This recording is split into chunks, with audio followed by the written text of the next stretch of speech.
Chapter 39. The Guests. In the house in the Rue de Helder, where Albert had invited the Count of Monte Cristo, everything was being prepared on the morning of the 21st of May to fulfill the engagement. Albert de Morcerf inhabited a pavilion situated at a corner of a large court, and directly opposite another building in which were the servants' apartments. 2 windows only of the pavilion faced the street, 3 other windows looked into the court, and 2 at the back into the garden.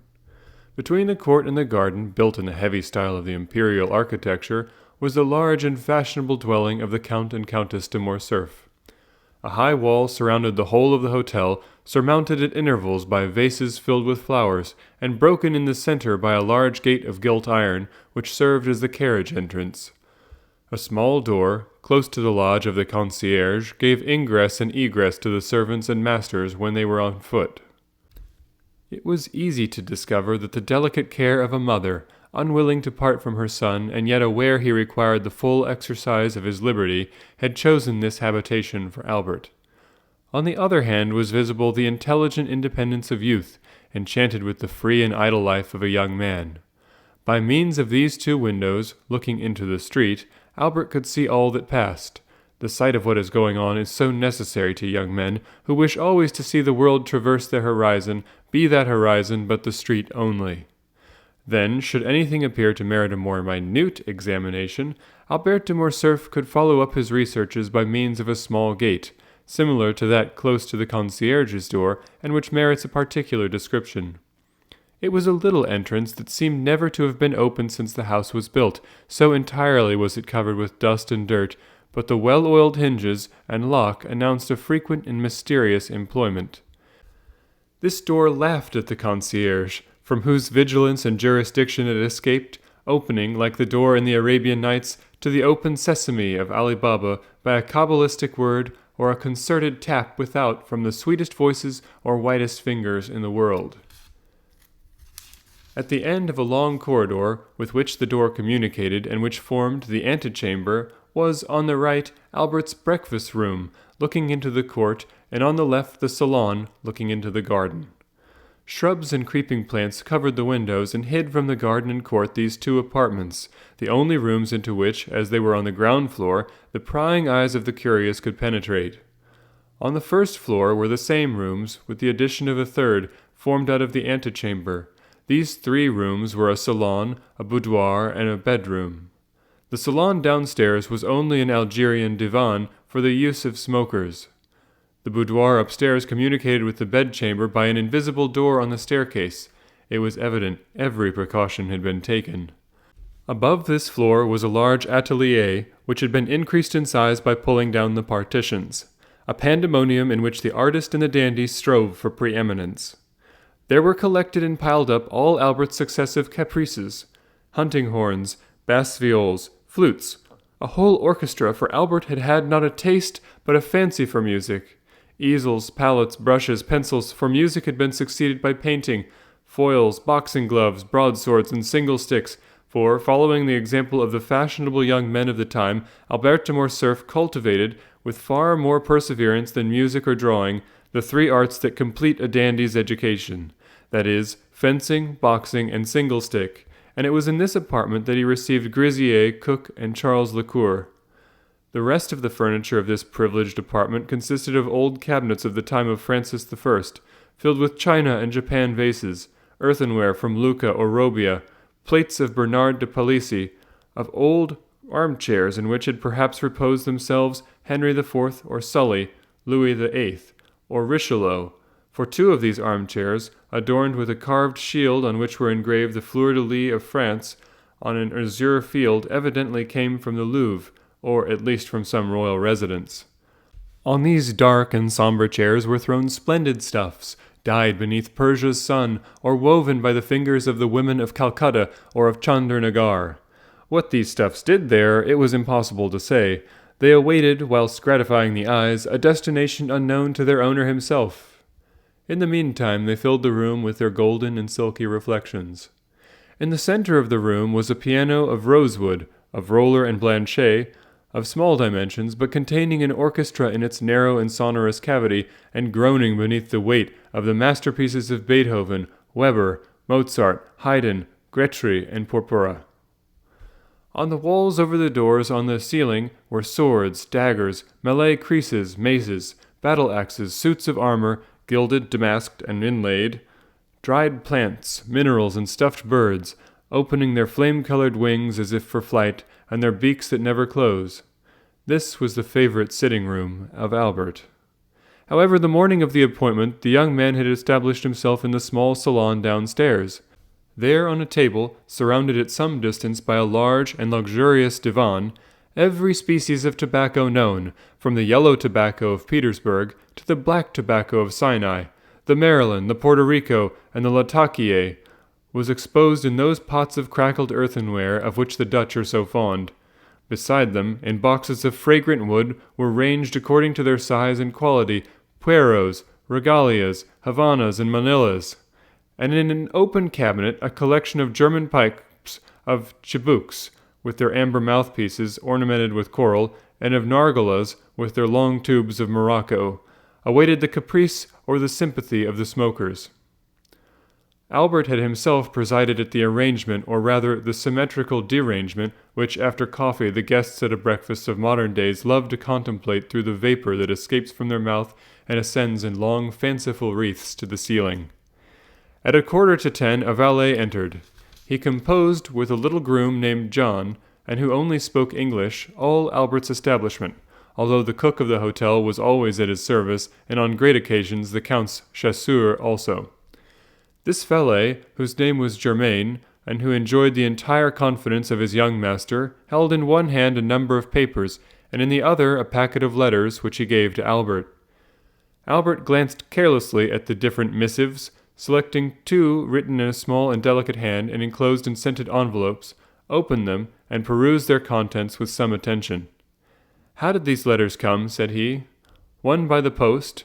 Madame Danglars' footman left the other.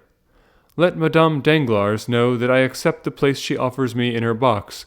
Wait, then during the day tell Rosa that when I leave the opera I will sup with her, as she wishes.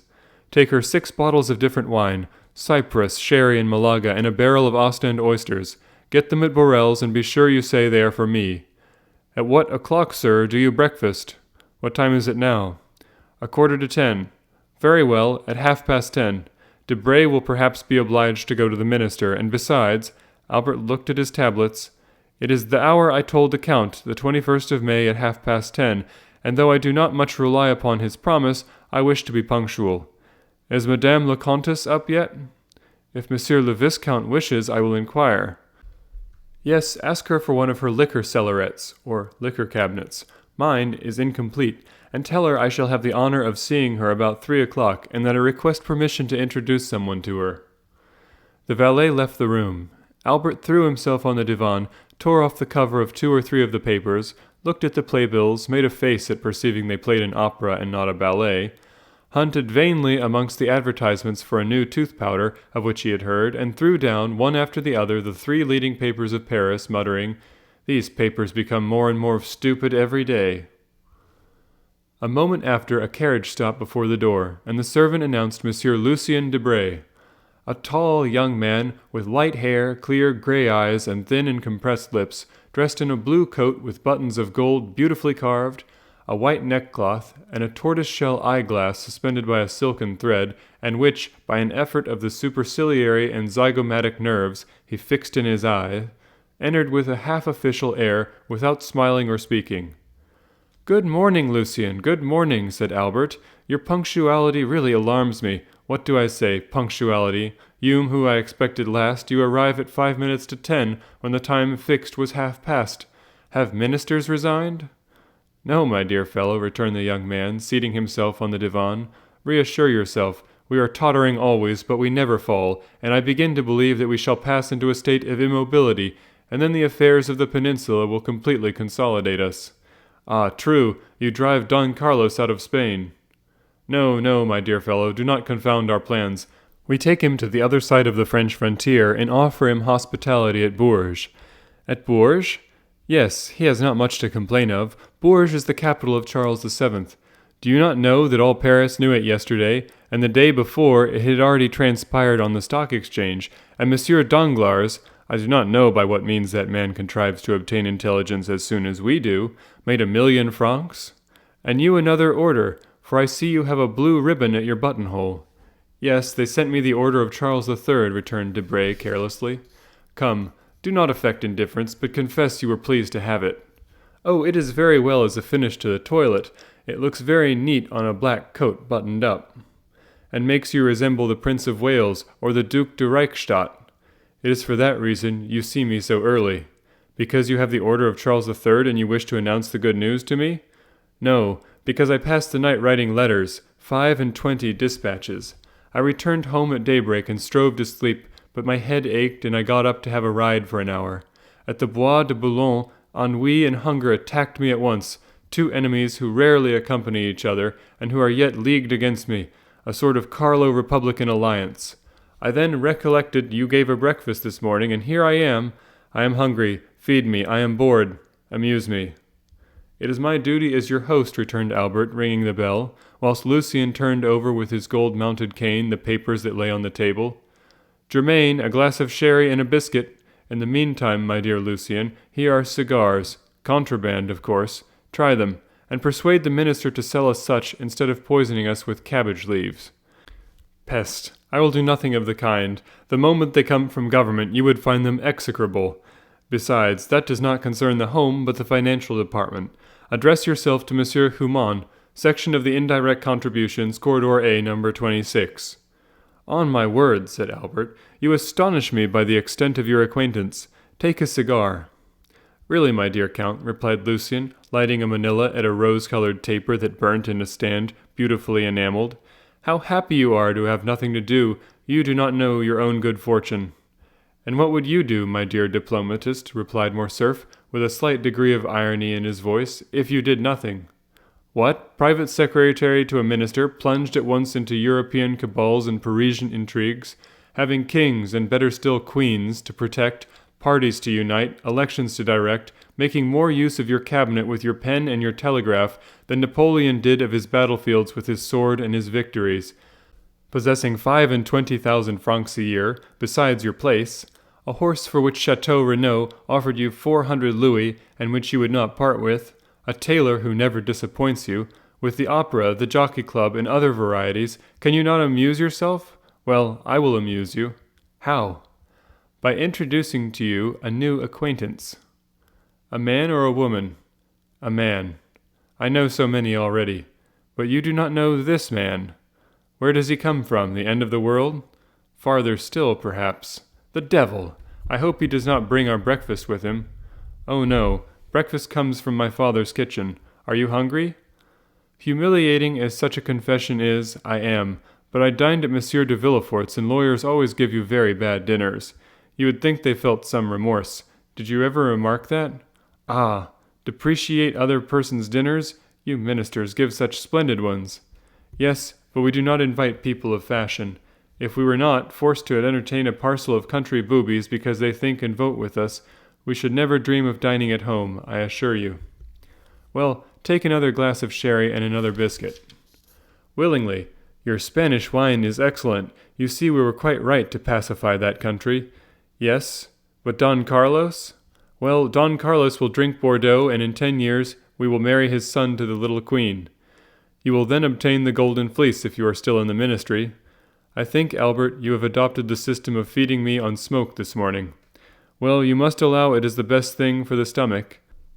But I hear Beauchamp in the next room. You can dispute together, and that will pass away the time. About what? About the papers. My dear friend, said Lucien, with an air of sovereign contempt, do I ever read the papers? Then you will dispute the more. Monsieur Beauchamp, announced the servant. Enter, enter, said Albert, rising and advancing to meet the young man. Here is Debray, who detests you without reading you, so he says. He is quite right, returned Beauchamp, for I criticize him without knowing what he does. Good day, Commander. Ah, you know that already, said the private secretary, smiling and shaking hands with him. Pardieu! And what do they say of it in the world? In which world? We have so many worlds in the year of grace 1838. In the entire political world, of which you are one of the leaders. They say that it is quite fair, and that you sow so much red that you must reap a little blue. Come, come, that is not bad, said Lucien. Why do you not join our party, my dear Beauchamp? With your talents you would make your fortune in 3 or 4 years. I only await one thing before following your advice. That is a minister who will hold office for 6 months. My dear Albert, one word, for I must get poor Lucien a respite. Do we breakfast or dine? I must go to the chamber, for our life is not an idle one. You only breakfast. I await 2 persons, and the instant they arrive we shall sit down to table.